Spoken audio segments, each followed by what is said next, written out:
로마서 2장 17절에서 29절 말씀 중심으로 누가 진짜 하나님의 사람인가 이런 제목으로 함께 말씀하겠습니다. 요즘 모방 기술이 발달해서 진짜와 가짜를 구분하기가 매우 어렵습니다. 보석, 무슨 가방, 옷, 지폐 등 모든 분야에 가짜가 있습니다. 그런데 이 가짜들이 얼마나 진짜와 비슷한지 전문가들도 구분하기가 아주 쉽지 않다고 합니다. 그런데 이 가짜를 가진 사람은 이 가짜를 진짜처럼 보이게 하려고 하는 그런 생각을 가지고 있어요. 그러니까 가짜를 가지고 다니는 사람들은 그 내면에 열등감도 좀 있을 것이고 허영심 이런 것도 있을 것입니다.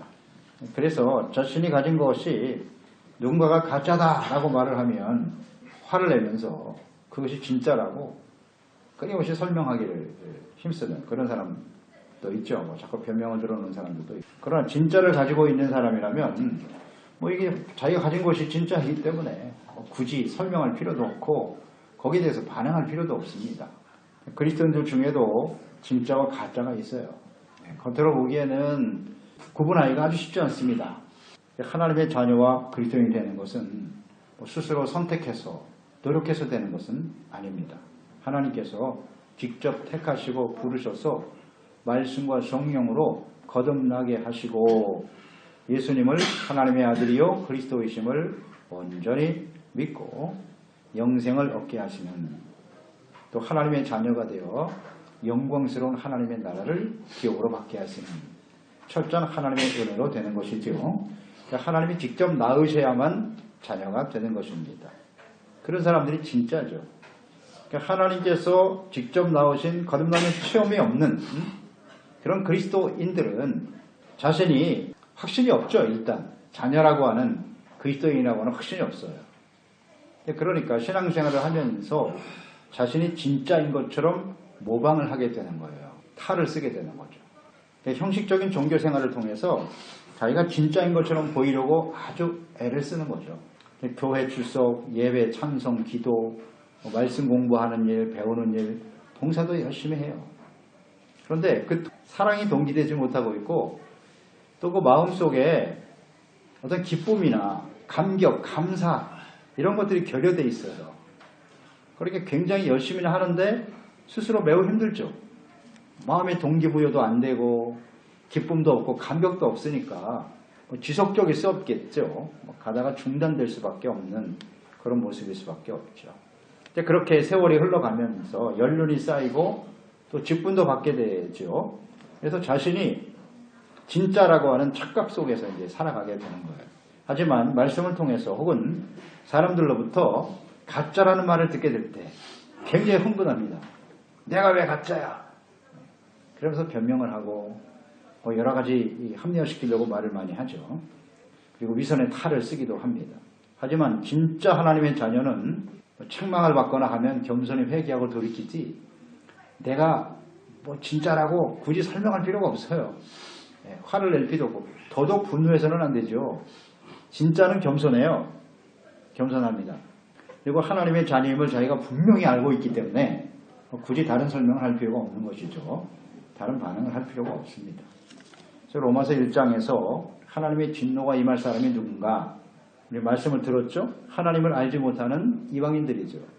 아니 정확하게 말하면 이 사람들은 복음을 거부한 사람들이에요. 복음을 들었지만 거부합니다. 불의로 진리를 가로막는 사람들이죠. 이런 사람들 하나님의 심판 가운데 떨어지게 될 것이다 라고 말씀하셨고 또 더 나아가서 또 이방인들 믿지 않는 사람들을 끊임없이 정죄하면서 자신들은 스스로 의로운 사람인 것처럼 주장하는 도덕적으로 윤리적으로 완벽하다라고 주장하는 유대인들 이들도 역시 만약에 하나님 앞에서 악을 행하게 된다면 하나님은 행한 대로 갚아주시는 분이시기 때문에 그 악을 행하는 자들에게는 그들이 유대인들이라고 할지라도 하나님의 진노로 갚으신다 라고 분명히 말씀을 하셨습니다. 그래서 이어서 이 본문 말씀은 그러면 누가 참된 유대인이냐 참된 하나님의 사람은 누구냐 여기에 대해서 말씀을 하고 있어요. 그래서 로마서 2장 28절 29절에 보면 무릇 표면적 유대인이 유대인이 아니요 표면적 육신의 할례가 할례가 아니니라 오직 이면적 유대인이 유대인이며 할례는 마음에 할지니라 이렇게 말씀하셨죠. 그러니까 겉으로 드러나는 표면적인 종교적인 모습을 가지고 있는 사람이 참된 하나님의 백성 혹은 사람이 아니다라는 것입니다. 그러니까 성도가 형식적이고 표면적인 신앙생활에 빠지는 이유는 무엇일까? 이들이 분명 유대인들은 하나님이 택한 사람들이에요. 언약의 백성. 그런데 이들이 이렇게 표면적인 신앙생활에 빠짐으로써 하나님의 자녀답지 못한 백성답지 못한 삶을 살아가게 된다는 것이죠. 이것은 오늘날 우리 그리스도인들에게 해당이 될 겁니다. 누가 진짜 하나님의 사람일까? 오늘 말씀을 통해서 우리가 깨닫고 우리 자신을 살피는 시간이 되었으면 좋겠습니다. 첫째로 자신들에게 주어진 특권만을 자랑하려고 하는 사람들. 이것 때문에 결국 진실한 하나님의 사람으로 살아가지 못하더라는 것. 특권만을 자랑하려고 하는 사람들. 17절 18절이죠. 유대인이라 불리는 내가 율법을 의지하여 하나님을 자랑하며 율법의 교훈을 받아 하나님의 뜻을 알고 지극히 선한 것을 분간하며 그랬어요. 유대인들은 하나님의 선민이라고 하는 자부심이 굉장히 강한 사람들이죠.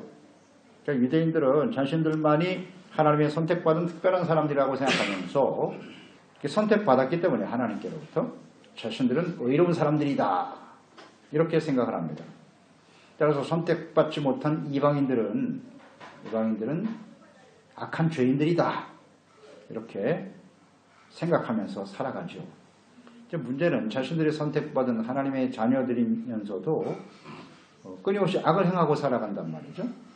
그러면서도 자신들은 택한 백성이기 때문에 의롭다 이렇게 주장하는 것, 이것이 이제 문제죠. 그래서 율법을 의지하고 하나님을 자랑했다 그랬어요.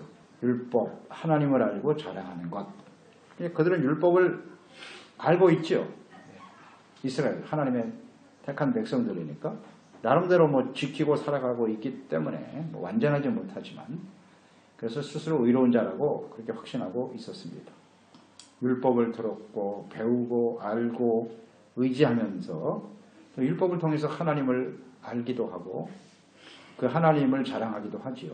그런데 율법을 주신 하나님의 뜻, 율법을 주신 목적, 여기에 대한 이해가 없어요. 그래서 단순히 율법을 안다? 내가 율법을 자기 스스로 지키고 있다고 생각하죠. 그러면서 의롭다고 여기는 것, 이것이 문제란 말이죠. 하나님께서 율법을 주신 목적이 뭐예요? 율법은 하나님의 백성들에게 주신 거예요. 이방인들에게 주신 게 아닙니다. 하나님의 택한 구원받은 백성들에게 주신 게 율법이라고. 왜 주셨어요? 죄를 깨닫게 하셔요. 죄를 깨닫게 하시기 위해서 주신 거예요. 다시 말하면 의의 기준이죠. 이것이 의고 이게 하나님의 뜻이다. 이 율법을 온전히 지켜라. 주님이 말씀하셨는데 지키지 못하는 것이 현실이죠. 그래서 그 율법을 통해서 죄를 깨닫고 회개하고 돌이켜. 율법 앞에서 겸손해지라는 겁니다. 한마디로 해서 우리는 온전하지 못하기 때문에 겸손하게 회개하고 주님을 섬기도록 하기 위해서 주신 거예요.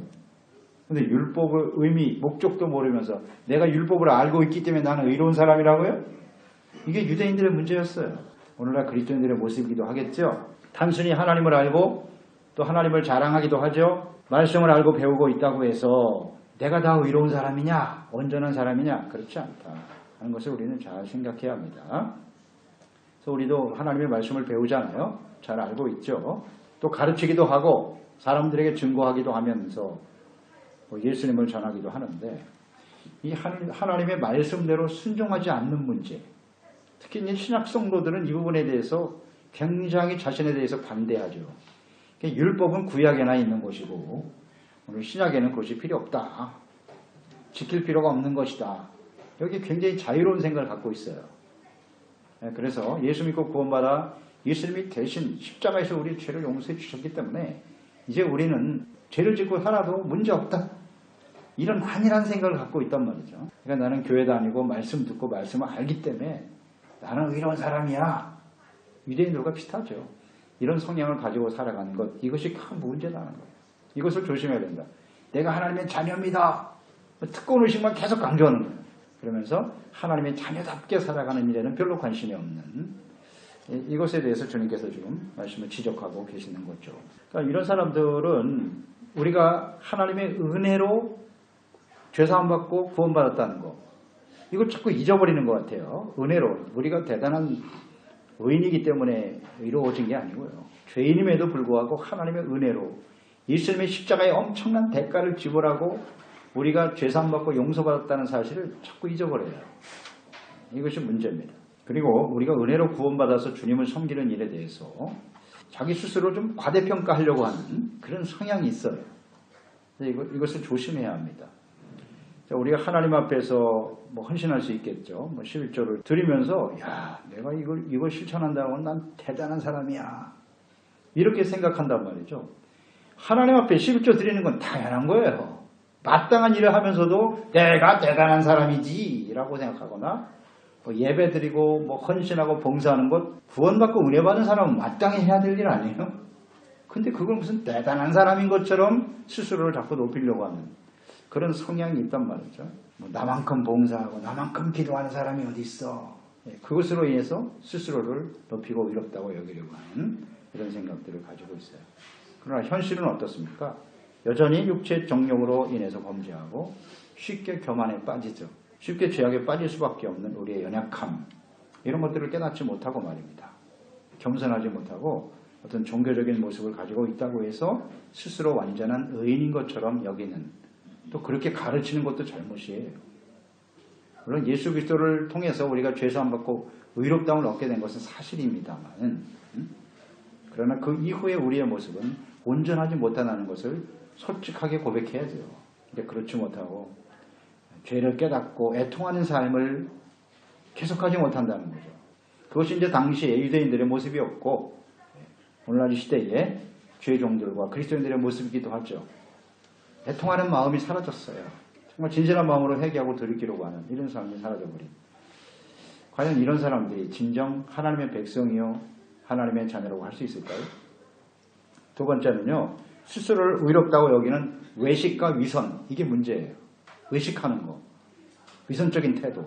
19절로 20절이죠. 맹인의 길을 인도하는 자요, 어둠에 있는 자의 빛이요, 율법에 있는 지식과 진리의 모본을 가진 자로서 어리석은 자의 교사요, 어린아이의 선생이라고 스스로 믿는다는 거죠. 스스로 믿고 스스로 의롭다고 여기는 이런 외식과 위선, 그 안에는 교만이죠. 교만한 생각이 자리 잡고 있는 거예요. 하나님의 택함을 받은 사람들, 은혜로 구원받아서 하나님의 자녀와 백성이 된 사람들, 유대인들, 당시 유대인들이고 오늘날은 그리스도인들이라고 볼 수 있고요. 또 하나님 앞에서, 말씀 앞에서 겸손히 은혜에 감사하면서 섬기는 사람들이 되어야 마땅하죠. 마땅하지만 이렇게 스스로를 조금 의롭고 완전한 자로 여기면서 스스로 믿는 사람들이죠. 이런 모습을 우리가 극복하지 못하기 때문에 하나님의 사람들임에도 불구하고 이렇게 표면적인, 형식적인, 진짜가 아닌 가짜의 모습을 가지고 살아가게 된다는 거죠. 의식과 위선. 자, 이들이 그 장을 보면 스스로를 소경의 길을 인도하는 자요, 어둠 속에 있는 빛이다, 이렇게 스스로를 생각하고 있다는 거예요. 그러니까 하나님의 사람들이 죄악된 그 어둠 속에서 살아가는 사람들을 생명과 구원의 길로 인도해야 될 사람인 건 맞죠. 죄악의 어둠 속에 있는 사람들에게 빛으로 인도해야 될 책임과 사명이 있는 것도 사실이죠. 하지만 자신이 어둠에 속한 자여 소경이라는 사실을 인식하지 못하고 있는 게 문제예요. 그러니까 소경이 소경을 인도하면 다 둘 다 구덩이에 빠질 수밖에 없는 것이고, 그 빛이라고 하는 것이 종교적인 형식적인 모습에서 오는 게 아니잖아요. 교회 다니고 내가 목사니까 나는 빛이다? 그렇지 않습니다. 빛이라고 하는 것은 하나님의 말씀을 순종함으로써 나타나는 의와 거룩한 삶이죠. 삶은 쪽에서 나타나는 것이 빛인데 거기에 대한 인식이 전혀 없는 거죠. 자기 자신을. 이것이 문제입니다. 종교적인 모습, 신앙생활, 예배드리고 기도하고 또 봉사하고 섬기기도 하죠. 또 내가 교회 안에서 어떤 직분을 가지고 있다, 신앙의 연륜, 이런 것을 가지고 있다고 해서 자신이 다른 사람들의 어떤 모범을 보이고 있다, 이렇게 생각하는 거죠. 이것도 옳지 않습니다. 스스로 사람들을 빛으로 인도해야 될 그런 사람이라고 생각하고 있다는 거죠. 사실은 아닌데 이것이 이제 당시에 유대인들의 문제였고요. 오늘날 시대의 그리스도인들의 모습이기도 합니다. 이렇게 외식하는 자들에 대해서 예수님께서는 당시의 유대인들, 하나님의 언약의 백성들에 대해서 말씀하시기를 요한복음 9장 41절이죠. 예수께서 이르시되 너희가 맹인이 되었더라면 죄가 없으려니와 본다고 하니 너희 죄가 그대로 있느니라. 그러니까 유대인들은 스스로가 소경이라는 사실을 몰랐어요. 자기들은 본다고 생각했어요. 그리고 다른 이방인들은 보지 못하는 어둠에 속한 자들이라고 외치고 있었죠. 자신들이 어둠에 있다는 사실을 알면 생명과 구원을 얻을 수 있었을 텐데 이렇게 탄식하고 계시지 않습니까? 너희 죄가 그대로 있느니라. 그 다음 예수께서 오신 이후에 예수를 믿고 구원받은 그리스도인들은 어떠할까? 그 그리스도인들에 대해서도 주님께서 말씀을 하셨어요. 요한계시록 3장 17절이죠. 예수님 오신 이후에 구원받은 그리스도인들, 예수님의 재림이 임박한 시대에 살아가는 그리스도인들의 모습에 대해서 말씀하신 거거든요. 그리스도인들에게 내가 말하기를 나는 부자라 부요하며 부족한 것이 없다 하나 내 곤고한 것과 가련한 것과 가난한 것과 눈먼 것과 벌거벗은 것을 알지 못하는도다. 라오디게아 교회죠. 오늘 이 시대의 교회와 그리스도인들의 모습이기도 하고요. 대단히 부요하다고 말하고 믿음이 좋다고 말하고 그런데 너희가 눈먼 것과 벌거벗은 것을 모른다는 거예요. 실체를 모르고 있다. 그래서 주님께서 책망하고 계시죠. 또 율법에 대한 지식과 그 말씀대로 살아가는 진리의 모본을 가진 자라고 스스로 여기는 것, 이것이 이제 매우 위험한 생각이고 이런 것이 외식이요 위선이라고 주님 지적하고 계시고요. 또 하나는 어리석은 자의 교사요 어린 아이의 선생이다 라고 스스로 믿고 있다는 거죠. 그러니까 어리석다라고 하는 것은 분별이 없다는 뜻이에요. 삶의 방향이 분명하지 않은 목적의식이 없는 상태, 이것이 어리석다는 의미고요. 어린아이, 이것은 성숙하지 못한 사람 혹은 초신자, 처음 믿는 사람, 성숙하지 이런 못한 사람들, 이런 사람들이 자신이 선생이고 교사다. 사실 맞죠. 먼저 믿은 자, 먼저 하나님을 알고 구원받은 사람들은 나중에 구원받은 초신자들이 이끌어야 될 책임이 있고 또 우리가 부모로서 먼저 믿은 부모로서 우리 자녀들에게 교사와 선생이 되어야 마땅하죠. 근데 사실은 그렇지 못하면서 스스로 그렇게 여기는 것이 문제입니다. 내가 오래 믿었고 내가 목사니까 당신들은 나의 말을 무조건 따라야 된다? 그렇지 않습니다. 그렇게 따라주지도 않고요. 자녀들도 마찬가지죠. 내가 부모가 하는 말이니까 내가 하는 말은 진리야. 그러니 너희들은 나를 따라와야 돼. 이 웬 교만입니까? 그래서 자녀들이 부모의 그런 말을 들으면서 다 분별하고 있어요. 이런 모순 속에 빠져 있다고요. 오늘 예수 믿지 않은 불신자들의 눈에도 그렇게 비칠 거 아니에요. 그리스도인들이. 스스로만 그렇게 생각하고 있는 거야. 자기들끼리는. 이게 당시 유대인의 모습이고 오늘 시대에 그리스도인들의 모습일 수 있다는 거 생각해야 합니다. 이렇게 스스로 완전한 사람인 것처럼 말하는 사람들의 실체에 대해서 모순적 모습에 대해서 21절, 23절에 언급하고 있죠. 자, 그러면 21절. 다른 사람을 가르치는 내가 자신은 가르치지 아니하느냐? 도둑질하지 말라 선포하는 내가 도둑질하느냐? 간음하지 말라 하는 내가 간음하느냐? 우상을 가증히 여기는 내가 신전 물건을 도둑질하느냐? 율법을 자랑하는 내가 율법을 범으로 하나님을 욕되게 한도다. 유대인들이죠. 당시의 유대인들. 또 이스라엘의 역사가 그들이 선민이고 택한 백성인 건 분명하지만 율법을 안다고 자랑하지만 너희들의 역사를 한번 봐봐. 지금 현재 당신들의 모습을 보시오. 이것을 정확하게 지금 지적하고 있는 겁니다. 모순적 행동을 이중적인 모습을 가지고 살아가고 있다는 거죠. 그러면서 먼저 남을 가르치면서 자기 자신은 가르치지 않는다라고 지적했어요. 이것이 오늘 이 시대의 우리의 모습이기도 해요. 남을 가르치는 위치에 있는 자들, 첫째는 당시 유대인들이 해당이 될 것이고 그 다음에 제사장이나 서기관들, 율법을 알고 가르치는 위치에 있는 사람들. 자, 오늘날은 첫째는 목사겠죠. 그 다음에 교회 재직들, 먼저 믿은 자들이라고 여기는 사람들, 혹은 가정에서의 부모가 해당이 되겠죠. 가르치는 위치에 있는 사람들이니까요. 이런 사람들이 자꾸 가르치려고 하죠. 말씀을 가르치고 이끌어 가려고 하면서도 자기 스스로가 자기를 가르치지 않는다는 거예요. 이게 문제예요. 자기를 가르치지 않는다고 하는 말은 배우려고 하지 않는다는 거죠. 남들은 자꾸 가르치려고 해요. 나이가 들수록 연륜이 쌓일수록 뭔가 가르쳐야 된다고 생각하는데 근데 왜 자기 자신에 대해서는 하나님 말씀 앞에서 겸손히 배우려고 하지 않느냐. 여러분 이건 정말 조심해야 됩니다. 나는 제사장이고 뭐 목사니까 더 이상 배울 게 없어? 무슨 소리 하고 있어요. 스스로에게 가르치는 것을 배우려고 하는 마음을 온전히 갖지 못할 때 그때부터 부패하는 겁니다. 타락하는 거예요. 이런 게 다 원인이에요. 내가 신앙생활이 몇 년인데 더 이상 나는 배울 게 없어. 심각한 일이죠. 자기 자신을 가르치지 않아요. 또 도둑질하지 말라고 선포하면서 자신이 도둑질하느냐? 이런 이중성을 갖고 있단 말이에요. 도둑질하지 말라 선포하고 가르치죠. 그런 주의 종들이 교회의 헌금을 횡령하고 도둑질하잖아요.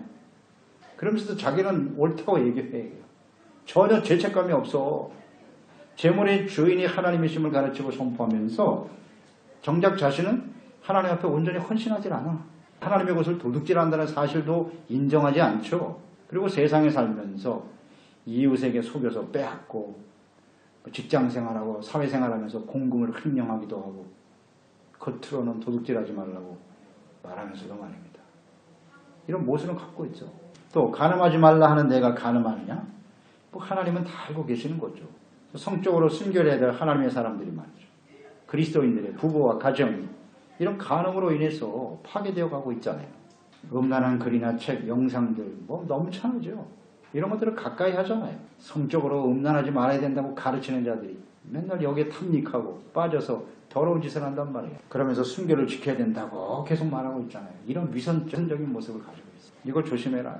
우상을 가증히 여기는 내가 신전 물건을 도둑질하느냐?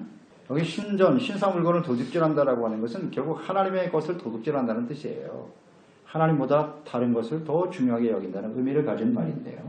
그러니까 유대인들은 유일하신 하나님 한 분만을 경외하고 섬겨야 되죠. 뭐 그렇게 말하고 증거하면서도 여전히 우상숭배에 빠져 있었죠. 유대인들이. 그럼 우상숭배를 하면서도 우리에게는 성전이 있으니까 절대로 우리는 망하지 않을 거야. 이런 어리석고 아주 완악하고 교만한 모습을 가지고 있었죠. 그리고 자기들은 우상숭배자가 아니라는 거예요. 하나님의 자녀와 백성들의 삶은 언제나 하나님 앞에 온전한 모습을 가지고 있어야 돼요. 그러니까 우상숭배라는 건 간단한 거잖아요. 자기를 위하여. 우리가 잘 알죠. 자기를 위하여 하는 모든 행위가 다 우상숭배입니다. 그리스도인들은 하나님을 위해서, 주님을 위해서 살아가야 될 사람들이지 하나님을 위해서, 자기를 위해서 살아가는 게 아니에요. 그 다음 탐심이죠. 정욕, 자기를 위하는 것은 교만이고요. 그 다음에 욕심, 탐심, 이게 다 우상숭배입니다. 우상숭배의 열매는 무엇이뇨? 불순종이죠. 불순종. 하나님의 말씀을 들었으나 지키지 않아. 하나님 말씀보다 내 생각이 옳아요. 내 뜻대로 살겠습니다. 우상숭배. 이런 게 우상입니다. 또 율법을 자랑하면서 율법을 범함으로 하나님을 욕되게 하느냐?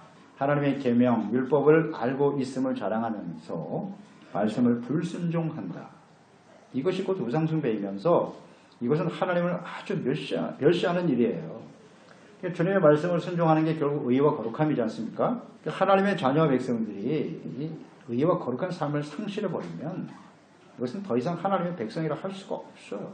그 일로 인해서 하나님을 욕되게 하는 거예요. 이거 오늘 분명히 말씀하고 있지 않습니까? 24절에 기록된 바와 같이 하나님의 이름이 너희 때문에 이렇게 외식하고 위선적인 모습을 가지고 살아가는 너희들 때문에 이방인 중에서 모독을 받는도다. 모독을 받는도다. 그 당시에도 그랬고 지금도 마찬가지고 하나님의 이름이 모독을 당하고 있어요. 말씀을 알고도 불순종하는 성도들로 인해서 많은 사람들이 복음을 거부하게 되는 거예요. 복음을 거부하는 건 좋은데 그런 사람들이 결국 복음을 받아들이지 않으면 멸망을 향해서 가는 거잖아요. 우리 때문에 그 사람이 멸망을 받는 거라고요. 나중에 이 죄가 굉장히 클 거예요. 우리 전혀 이걸 잘 인식하지 못하고 살아가는데 하나님 앞에 딱 서게 됐을 때 이 문제가 굉장히 심각한 문제일 겁니다. 심각한 문제일 것 같아요. 너의 잘못된 언행으로 인해서 내 주변에 있는 아무개가 예수님을 믿지 않고 지옥에 떨어져 있어. 너 어떡할 거야? 굉장히 심각한 겁니다. 이 문제는. 그래서 우리가 하나님 앞에 참된 그리스도인으로 외식이 아니라 위선이 아니라 진실한 마음으로 주님을 섬기고자 하는 간절한 열망이 우리 가운데 있어야 하는 것이에요. 또 세 번째는 경건의 모양은 있지만 경건의 능력을 부인하는 사람들. 이거 다 사실 온전한 그리스도인들의 모습은 아니란 말이죠. 25절 26절이잖아요. 내가 율법을 행하면 할례가 유익하나 만일 율법을 범하면 내 할례는 무할례가 되는 거야.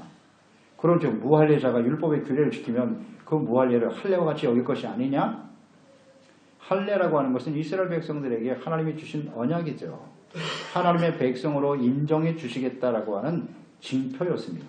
할례를 명하신 것이 창세기 17장입니다. 창세기 17장 10절 14절에 보면 너희 중 남자는 다 할례를 받아라.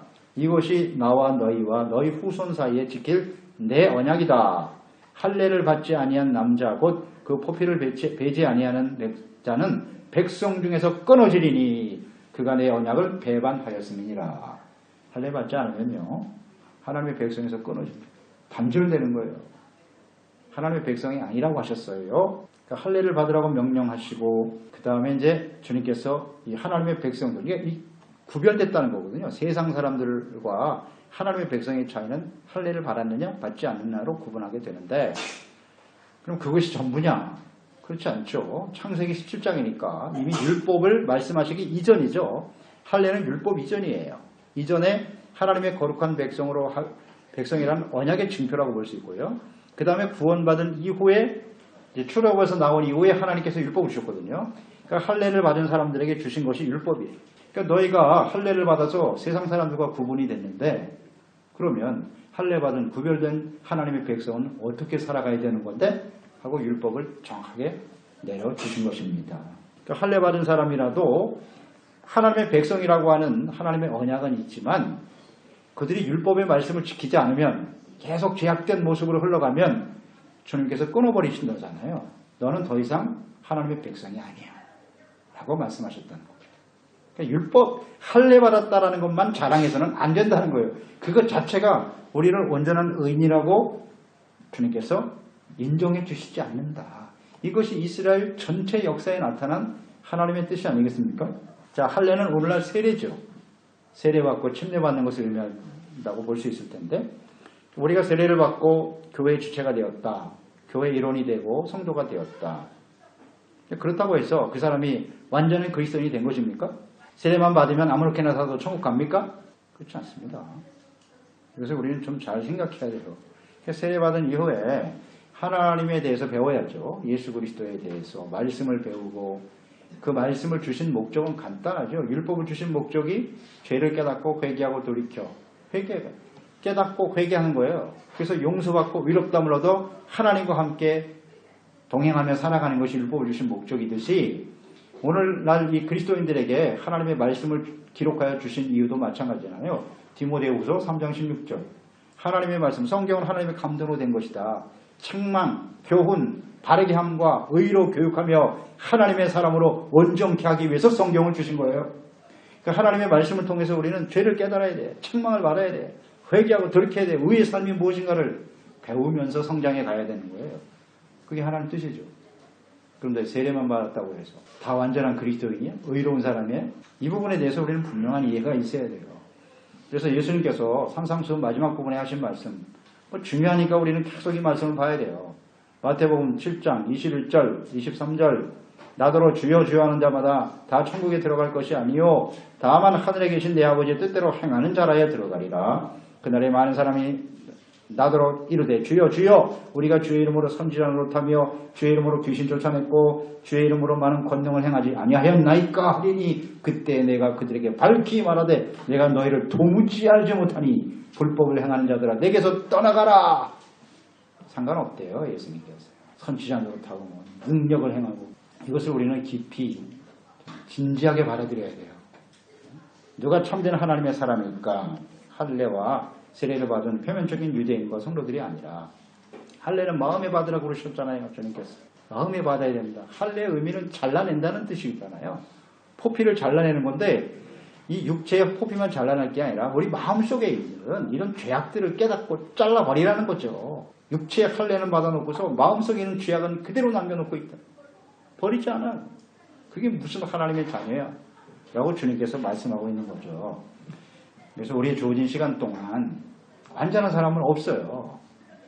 주님께서도 인정하시는 바예요. 온전하지 못한 거 아십니다. 우리가 해야 할 일은 말씀을 듣고 철저하게 신을 해야죠. 내가 죄인입니다. 잘못했습니다. 하나님. 회개하고 용서받는 삶을 계속해야죠. 그런데 이 부분을 완전히 잘라버리고 나는 더 이상 회개할 필요도 없고 나는 죄가 없어. 이런 사람은 진정한 하나님의 자녀라고 할 수 없어요. 진정한 그리스도인의 모습은 이런 모습은 아닙니다. 그래서 디모데후서 3장 1절로 5절에 이런 사람들이 마지막에 어떤 일을 당하게 되는지 분명히 말씀하잖아요. 너는 이것을 알라. 말세에 고통하는 때가 이를 것이다. 사람들이 자기를 사랑하고 돈을 사랑하고 자랑하고 교만하고 비방하고 부모를 거역하고 감사치 아니하며 무정하고 원통함 풀지 아니하며 모함하며 절제하지 못하고 사나우며 선한 것을 좋아하지 아니하고 배신하여 조급하며 자만하여 쾌락을 사랑하기를 하나님 사랑하는 것보다 더한다. 그러면서 경건의 모양은 있으나 경건의 능력은 부인한다. 이 같은 사람들에게서 떠나라고 그랬어요. 모양은 있는데 종교적인 모습은 있는데 능력이 없어요. 주님의 말씀을 따르는 의와 성실, 거룩한 삶이 결여되면 이런 사람들은 말세에 고통하는 때에 떨어지게 된다. 하나님의 심판 앞에 반드시 서게 된다는 거예요. 외식하고 위선적인 신앙을 빨리 벗어버려야 돼요. 우리는 속히 벗어버려야 됩니다. 율법의 조문을 지켜 스스로 의롭다고 여기고 무슨 사람들에게 칭찬을 받으려고 하는 외식하는 자 빨리 하나님 앞에 일어나야 됩니다. 마음의 할례를 받아 말씀 앞에서 자신의 죄를 깨닫고 애통하고 회개할 줄 아는 사람이 되어야 해요. 주님은 그걸 원하시는 거예요. 어렵지 않은데요. 근데 유대인들도 그렇고 오늘날 시대의 그리스도인들도 점점 형식적이고 외식하고 위선하는 거예요. 자꾸 탈을 뒤집었어요. 스스로 자신이 온전하지 못한 모습을 고백해야 되는데 그 시인을 안 해요. 자꾸 합리화시키고 핑계대요. 그것이 모든 사람들의 일반적인 모습인 것처럼 굉장히 위험하죠. 그래서 오늘도 우리는 하나님 앞에서 왜 하나님의 거룩한 주의 백성들이 이렇게 표면적인 유대인들, 외식하고 위선하는 사람들이 되어져 가는가, 이 의미를 좀 잘 생각해 보고요. 우리가 이런 모습으로 인생을 마감하면 정말 큰 비극입니다. 반드시 하나님 앞에 서게 될 거예요. 심판 앞에요. 그래서 우리 주어진 시간 동안 이러한 우리의 모습들을 철저하게 회개하고 온전한 모습으로 준비되어져가는 우리가 되었으면 좋겠습니다. 하나님 아버지, 오늘 주님의 말씀을 대하면서 누가 참된 유대인이고 하나님의 백성이고 하나님의 사람인가? 유대인들의 멸망의 원인은요, 자기 자신을 제대로 자기 정체성을 상실했다는 거예요. 내가 누구인지 잘 몰랐다는 거죠. 착각하며 인생을 살았어요. 율법을 알았으니까, 성전이 있고 제사와 예배를 드렸으니까 우리는 의인이고 절대로 멸망당하지 않을 거야. 이스라엘 역사의 가장 중요한 착각이고 오류죠. 오늘 시대도 마찬가지거든요. 예수 믿고 구원받아 교회 출석하고 종교적인 생활과 종교적인 모습을 갖고 있단 말이죠. 그렇기 때문에 우리는 반드시 천국에 들어갈 거야. 그렇지 않다는 거거든요. 많은 사람들에게 빛과 소금으로 살아야 될 저희들, 가르치는 선생님, 교사라고 주장하고 스스로 의로운 자라는 것처럼 주장하고 살아갑니다만 실제는 아니라는 거 아닙니까? 그래서 하나님 앞에 이 위선과 외식을 벗어버리게 하시고 교만한 마음 다 우리 마음속에서 제하여 주시고 두렵고 떨리는 마음으로 항상 복종함으로 주님을 바르게 섬기며 의와 거룩한 삶을 잘 이루어 주의 말씀을 지켜 주님께서 원하시는 참된 그리스도인으로 자녀로 살아감으로써 진정 많은 사람들에게 선한 영향력을 미치고 주님의 영광, 주님의 이름을 모독하는 이런 어리석은 자들이 아니라 주님의 이름을 높이고 주님의 이름을 자랑스럽게 증거하여 성령과 구원하는 일에 쓰임받는 저희들이 되게 하여 주시옵소서. 예수님의 이름으로 기도드리옵나이다.